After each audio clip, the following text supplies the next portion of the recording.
Hello students. आज हम economics की फोर्थ वीडियो लेके आ रहे हैं। इससे पहले दो वीडियोज में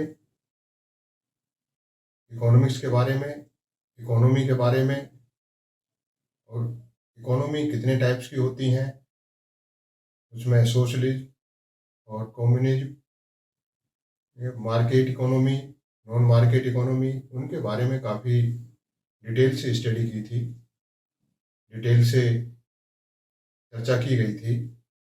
आज हम इकोनॉमी का एक बहुत बड़ा महत्वपूर्ण पार्ट, राष्ट्रीय आय, नेशनल इनकम के बारे में पढ़ेंगे। पहले हम बात करते हैं कि राष्ट्रीय आय क्या है। राष्ट्रीय आय किसी देश की अर्थव्यवस्था में एक वित्तीय वर्ष में अंतिम वस्तुओं और सेवाओं का कुल मूल्य उस देश की राष्ट्रीय आय कहलाता है। अंतिम वस्तुओं और सेवाओं का कुल मूल्य। अब हम थोड़ा इस चीज पर आगे चर्चा करने से पहले राष्ट्रीय आय के अंतर्गत जो इकोनॉमिक टर्मिनोलॉजी आएगी, जो आर्थिक शब्दावली का इस्तेमाल होगा, पहले थोड़ी सी हम उसके बारे में समझ लेते हैं, क्योंकि तभी ही राष्ट्रीय आय आगे जाके समझ में आएगी। देखिए, राष्ट्रीय आय में अभी बताया था डेफिनेशन के अंतर्गत अंतिम वस्तुओं और सेवाओं का मूल्य। तो वस्तुएं और सेवाओं के अंतर्गत क्या आती हैं? वस्तु और सेवाएं दो हैं, अंतिम वस्तुएं और मध्यवर्ती से वस्तुएं। सभी वस्तुएं नहीं होती, बोला गया ना अंतिम वस्तुएं। तो अंतिम वस्तुएं क्या है? अंतिम वस्तुएं वे वस्तुएं होती हैं जो सीधे उपभोक्ता तक पहुंचती हैं, आगे उनमें प्रोसेसिंग की आवश्यकता नहीं होती। वो वस्तुएं जो उत्पादित होती हैं, जिनमें उपयोगिता डाली गई है उत्पादक के द्वारा और उपभोक्ता उस उपयोगिता का इस्तेमाल करेगा, तो वो अंतिम वस्तुएं हैं। और मध्यवर्ती वस्तुएं वे वस्तुएं होती हैं जिनको अभी प्रोसेसिंग की आवश्यकता होगी, अर्थात अभी उनकी उपयोगिता अधूरी है, उपभोक्ता अभी उनकी यूटिलिटी का उपयोग पूर्णतः नहीं कर पाएगा, अर्थात जो उनमें अब यूटिलिटी है वो अभी उपभोक्ता के किसी काम की नहीं है। इसलिए प्रोसेसिंग के द्वारा उसकी उपयोगिता को इस तरह से प्रोसेस किया जाता है कि वो उपयोगी बन जाए अंतिम उपभोक्ता तक पहुंचने के लिए। जैसे कि हम एग्जाम्पल के तौर पर लें, चीनी है। वो चीनी यदि उपभोक्ता, जैसे हमारे हाउस होल्ड्स में इस्तेमाल होती है, परिवारों में इस्तेमाल होती है, तो वो उस समय तो क्या होगी, अंतिम वस्तु है। परंतु जब वो चीनी मिठाई की दुकान पर जाएगी और मिठाई बनाने में प्रयुक्त होगी और अंतिम वस्तु के रूप में मिठाई बनेगी जो उपभोक्ता तक जाएगी, तो उस समय चीनी बन जाती है इंटरमीडिएट गुड्स, वो फाइनल गुड्स नहीं होगी, क्योंकि अभी भी मिठाई बनने में उस चीनी की प्रोसेसिंग हुई अंतिम उपभोक्ता तक पहुंचाने के लिए। अब आती है अंतिम वस्तुएं। अंतिम वस्तुएं दो प्रकार की हैं, उपभोग वस्तुएं और पूंजीगत वस्तुएं। उपभोग वस्तुएं वे हैं जिन्हें उपभोक्ता उपयोग में लाएगा, और पूंजीगत वस्तुएं वे हैं जिन्हें एक उत्पादक उपभोग वस्तुओं के निर्माण में प्रयुक्त करता है, अर्थात उपभोग वस्तुओं के निर्माण में या पूंजीगत वस्तुओं के निर्माण में जो वस्तुएं सहायक होती हैं उन्हें हम पूंजीगत वस्तुएं कहते हैं। इसके अंतर्गत क्या आएंगी? जैसे भवन है और अन्य निर्माण सामग्री है, पूंजी है, श्रम है, मशीनरी है। वो सभी चीजें क्या हैं? वो सभी चीजें जो है उपभोग वस्तुओं के या अन्य पूंजीगत वस्तुओं के निर्माण में हेल्पफुल होती है। तो पूंजीगत वस्तुएं तो आती हैं उसमें। अब आते हैं उपभोग वस्तुएं दो प्रकार की हैं, टिकाऊ वस्तुएं और गैर टिकाऊ वस्तुएं। देखिए, टिकाऊ वस्तुएं वे कहलाती हैं जिनकी ड्यूरेबिलिटी, अर्थात जिनका 3 वर्ष से ज्यादा का होता है, मतलब कि उपभोक्ता उनका बार बार उपयोग करता है और उनकी उपयोगी अवधि जो है वो 3 वर्ष से ज्यादा की होती है, अर्थात उनकी उपयोगिता 3 वर्ष से ज्यादा बनी रहती है और बार बार उनकी उपयोगिता का उपयोग किया जा सकता है। उन्हें हम टिकाऊ वस्तुएं कहते हैं। जैसे कि गाड़ी है, फ्रिज है, कूलर है, फर्नीचर है, ठीक है, ये सब चीजें क्या है, वॉशिंग मशीन है, ये सब चीजें किस में आ जाती हैं? कंप्यूटर, लैपटॉप, ये सब आते हैं हमारी टिकाऊ वस्तुओं में, क्योंकि इनकी ड्यूरेबिलिटी 3 साल से ज्यादा की होती है और इनकी उपयोगिता का हम बार बार उपयोग करते रहते हैं, अर्थात इनकी यूटिलिटी एकदम खत्म नहीं होती, मतलब एक बार के उपयोग में खत्म नहीं होती। अब उसके बाद हम आते हैं गैर टिकाऊ वस्तुएं। गैर टिकाऊ वस्तुएं वे होती हैं जिनकी ड्यूरेबिलिटी 3 वर्ष से कम की होती है। दूसरी बात यह है कि हम उनका बार बार उपयोग नहीं कर सकते, थोड़े समय के लिए उपयोग होता है और उनकी उपयोगिता शीघ्र ही नष्ट हो जाती है।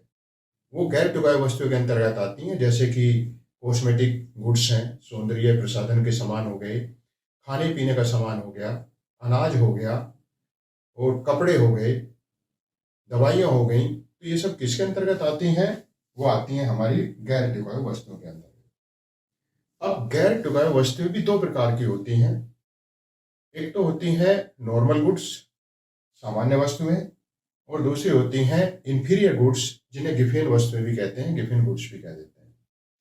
सामान्य वस्तुएं और गिफिन गुड्स एक दूसरे के जस्ट अपोजिट होती हैं। सामान्य वस्तुओं के अंतर्गत में क्या है कि मांग के नियम का फॉलो होता है, जो डिमांड लॉ है उसका फॉलो करती है नॉर्मल गुड्स। और क्या है कि डिमांड लॉ ये कहता है कि जैसे जैसे वस्तु की कीमत बढ़ेगी उसकी डिमांड घटेगी। ये कहता है कि अगर जैसे जैसे प्राइस उसके हाइक होंगे उसकी जो डिमांड है, उसकी मार्केट में जो डिमांड है वो लगातार घटती चली जाएगी। उन्हें हम बोलते हैं नॉर्मल गुड्स, सामान्य वस्तुएं कहते हैं। कपड़े हो गए और अन्य वस्तुएं हैं बहुत सारी जो कंज्यूमर गुड्स हैं, वो ऐसी वस्तुएं हैं कि जो धीरे धीरे उनकी डिमांड कम हो जाती है जैसे जैसे कीमत बढ़ती है। अब आते हैं यहाँ पर, जैसे ये ग्राफ है, हमने इसके एक्स एक्सिस पर हमने लिया है प्राइस और इसके वाई एक्सिस पे तो लिया है हमने प्राइस और इसके एक्स एक्सिस पे हमने ली है क्वांटिटी, मतलब गुड्स की क्वांटिटी क्या है। अब आप देखिए ये इसका जो है कर्व है, मतलब कि ग्राफ है।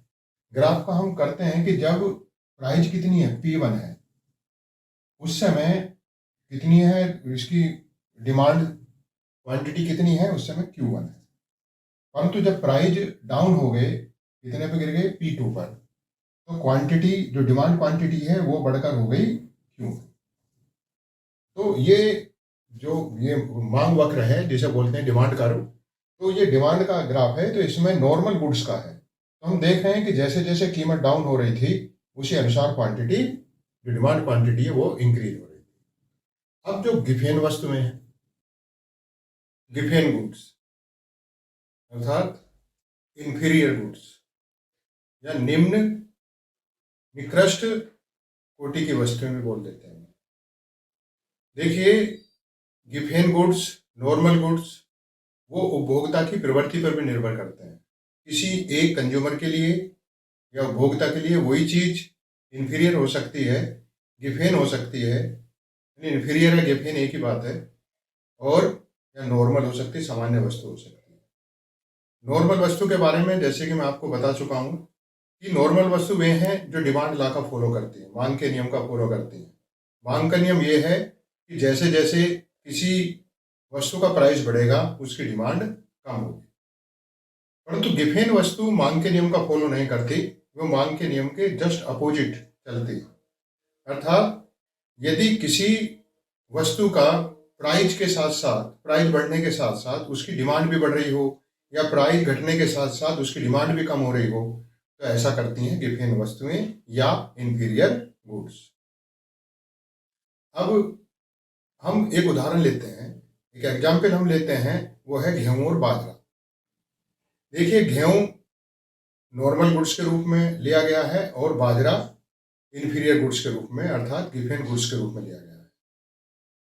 अब हम इसको एक एग्जाम्पल से समझ लेते हैं और हम ये ध्यान रखेंगे कि गिफेन वस्तु वो वस्तुएं हैं जो मांग के नियम का फॉलो नहीं करती हैं। जैसे कि मैं आपको बताऊं कि नॉर्मल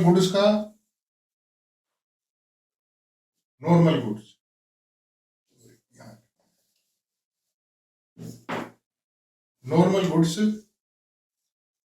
ये एक्स एक्सिस ले लिया, ये वाई एक्सिस, यहाँ वस्तु की डिमांड क्वांटिटी ले लेंगे क्यों, और यहाँ पे हम प्राइस ले लेंगे, और वो इस तरह से, मतलब जो नॉर्मल गुड्स का जो ग्राफ आया वो ऐसा है, यहाँ पे इस पॉइंट पर क्या है, ये प्राइस P1 प्राइस पर क्वांटिटी कितनी है Q1, और यहाँ P2 प्राइस मतलब प्राइस डाउन हो गया, क्वांटिटी कितनी होगी Q2, मतलब Q2 क्वांटिटी बढ़ गई जब प्राइस डाउन हुए P2, मतलब कि P1 is greater than P2, परंतु आप देखोगे Q2 is greater than Q1।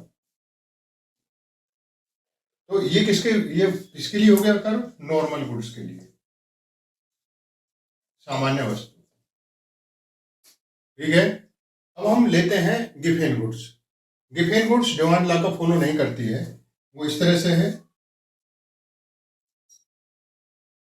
वो ऐसे चलेगी। तो यहाँ पे हम क्या ले रहे हैं, क्वांटिटी, डिमांड क्वांटिटी है Q, और यहाँ पे हम प्राइस ले रहे हैं P। हमने यहाँ पे पॉइंट लिया, ये P1 है, परंतु डिमांड क्वांटिटी कितनी है Q1।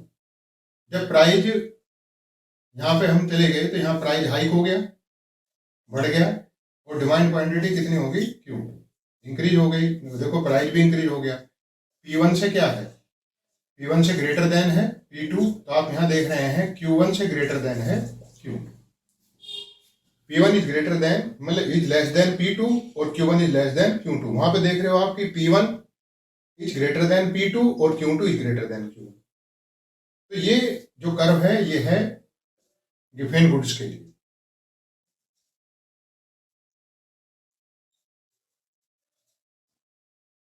अब इसको हम एक एग्जाम्पल से समझते हैं। जैसे कि हम एग्जाम्पल के तौर पर लेते हैं गेहूं और बाजरा। गेहूं हमने नॉर्मल गुड्स के रूप में लिया और बाजरा गिफेन गुड्स के रूप में लिया। अब एक कंज्यूमर जिसकी इनकम 100 रुपये है और एक माह में उसको 12 किलो अनाज की आवश्यकता पड़ती है, और वो अपनी 100 रुपये की इनकम में कुछ मात्रा गेहूं की खरीद सकता है, कुछ मात्रा बाजरे की। गेहूं के वो खरीदता है 8 किलो और बाजरा खरीदता है 4 किलो, मतलब कि 8 kg तो खरीद रहा है वो गेहूं और 4 kg खरीद रहा है बाजरा। और गेहूं की जो कॉस्ट है